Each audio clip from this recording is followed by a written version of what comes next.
9 अक्टूबर 2024 देश ने अपना एक अनमोल रतन खो दिया। उस शाम मानवता का चमकता सूरज अस्त हुआ और हर एक देशवासी ने अपनी आंखों में आंसुओं के साथ सर रतन टाटा को अलविदा कहा। मगर क्यों? रतन टाटा कोई बड़े नेता या सैनिक थोड़ी थे जे कि हर कोई उन्हें श्रद्धांजलि दे रहा है। वह तो एकमात्र उद्योगपति थे।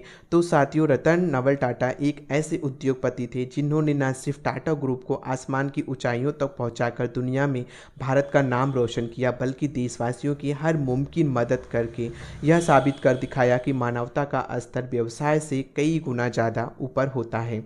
अपनी कर्मचारियों के लिए सर रतन टाटा एक बार खकार गैंगस्टर से भर गए थे जिसने उनकी जान लेने की भी कोशिश की थी। उन्होंने टाटा ग्रुप में अपने करियर की शुरुआत एक सामान्य मजदूर के रूप में की थी और जब ताज होटल में आतंकी हमला हुआ तो अगले 3 दिनों तक अपनी जान जोखिम में डालकर बिना सोए रतन टाटा वहीं खड़े रहे और कहा कि अगर ज़रूरत पड़े तो मेरी पूरी प्रॉपर्टी बम से उड़ा दो, लेकिन बेकसूर की जान लेने वाले एक भी आतंकवादी को जिंदा मत छोड़ना। और तो और उनकी शादी 4 बार होते होते रह गई और थी, जिनका कारण 1962 में हुआ भारत पाकिस्तान का युद्ध था। इसके बाद उन्होंने कभी शादी नहीं की। आज की इस वीडियोस में हम श्री रतन टाटा जी से जुड़ी 5 ऐसी अनसुनी कहानी सुनाएंगे, जानेंगे जो आपकी आंखों में आंसू ला देगी। दोस्तों, बात है साल 1980 की। तब रतन टाटा को टाटा सन्स के चेयरमैन का पद संभाले महज 15 दिन ही हुए थे। एक गैंगस्टर उनकी कंपनी टाटा मोटर्स की रंगदारी यानी हफ्ता वसूलने की कोशिश कर रहा था। उसके पास लगभग 200 तोड़फोड़ करने वाले हिंसक गुंडों की फौज थी। इसके साथ मिलकर उसने कंपनी के कर्मचारियों को धमकाना शुरू किया, उन्हें मारा, पीटा और धमकाया, डराया, क्योंकि उसका एक ही मकसद था कि टाटा यूनियन पर अपना कब्जा जमा ले और टाटा ग्रुप को नुकसान पहुंचा सके। इस गैंगस्टर की दादागिरी से डरकर कंपनियों के दर्जन कर्मचारी ने काम पर जाना बंद कर दिया था। रतन टाटा के पास 2 रास्ते थे, वह इस गैंगस्टर के झुक जाए और हमेशा रंगदारी देते रहें, दूसरा इनका सामना करें।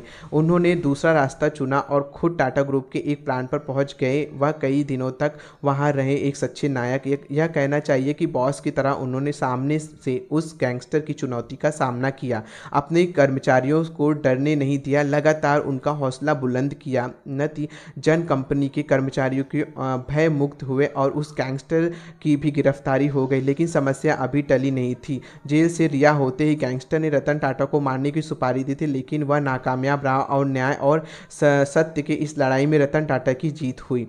अगली अनसुनी कहानी ताज होटल में हुए आतंकी हमलों से जुड़ी है। रतन टाटा ताज को अपनी विरासत मानते थे, जिसे उनके दादाजी जमशेद जी टाटा ने एक सपने के साथ बनाया था। वह सपना था भारतीयों को इज्जत मिलने का सपना। दरअसल सन 1989 में मुंबई के काला घोटा में वाटसन नाम की एक मशहूर यूरोपियन होटल था। एक दिन जमशेद जी टाटा वहां पहुंचे, लेकिन यूरोपियन ना होने की वजह से उन्हें वहां एंट्री नहीं मिली।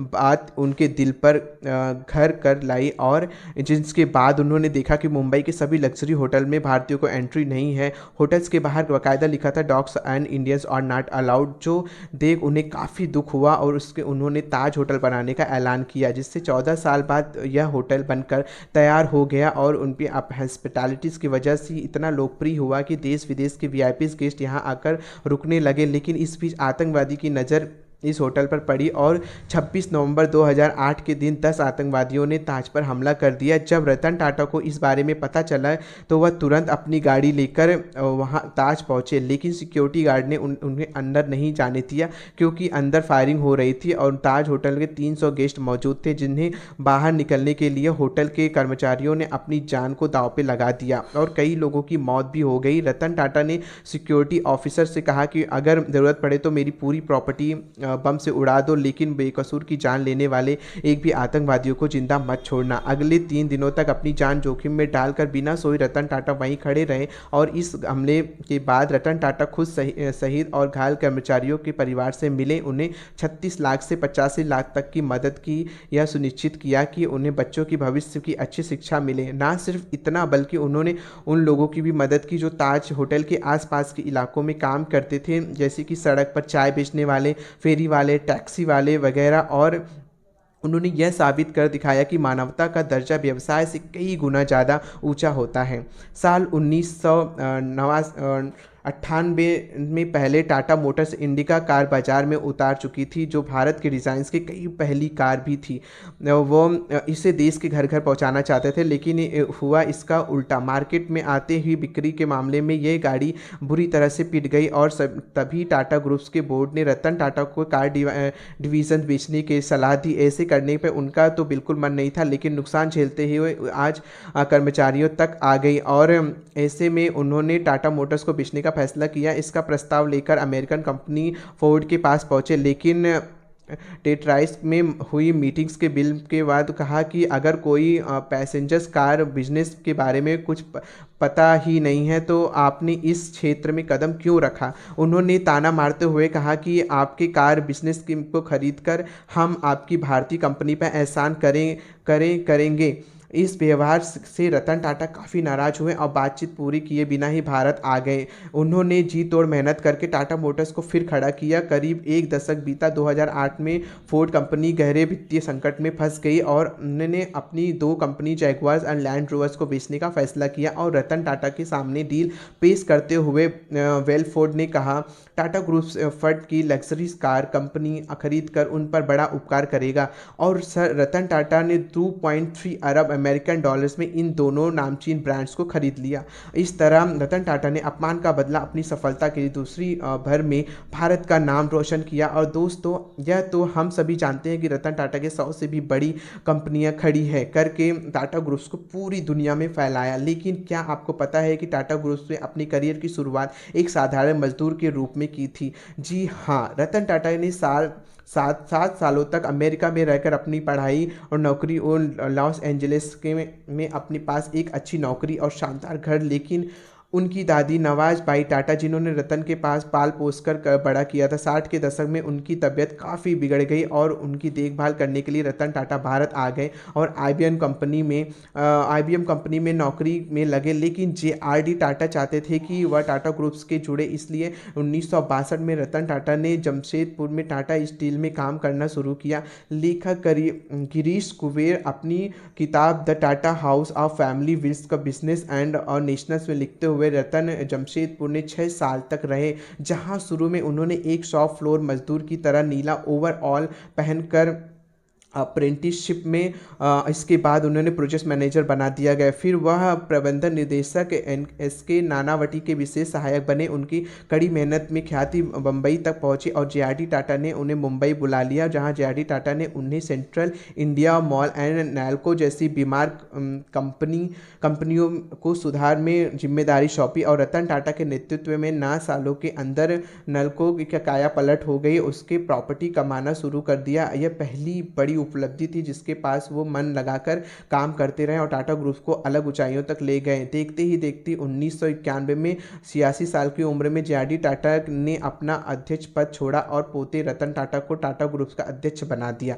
रतन टाटा के जीवन से जुड़ी अगली कहानी, जिस पर शायद आप पहली बार यकीन ना कर पाएं, तो हम सभी जानते हैं कि रतन टाटा ने कभी शादी नहीं की, बल्कि जिंदगी भर काम करते रहे। लेकिन क्या आपको पता है कि भारत चीन युद्ध की वजह से शादी होते होते रह गई। दरअसल 1960 में दशक में जब रतन टाटा अमेरिका में रहते थे, तब उन्हें एक लड़की से प्यार हुआ। दोनों का रिश्ता काफ़ी मैच्योर था और दोनों शादी करने के लिए तैयार थे। तभी अचानक उन्हें वापस भारत लौटना पड़ा क्योंकि उनकी दादी की तबीयत ठीक नहीं था। रतन टाटा को यह लगा था कि जिस लड़की को वह प्यार करते हैं वह कभी उस साथ भारत में आ नहीं पाएगी। उन्हें अपनी प्रेमिका के लिए मना भी लिया, लेकिन तभी साल 1962 में भारत चीन का युद्ध छिड़ गया।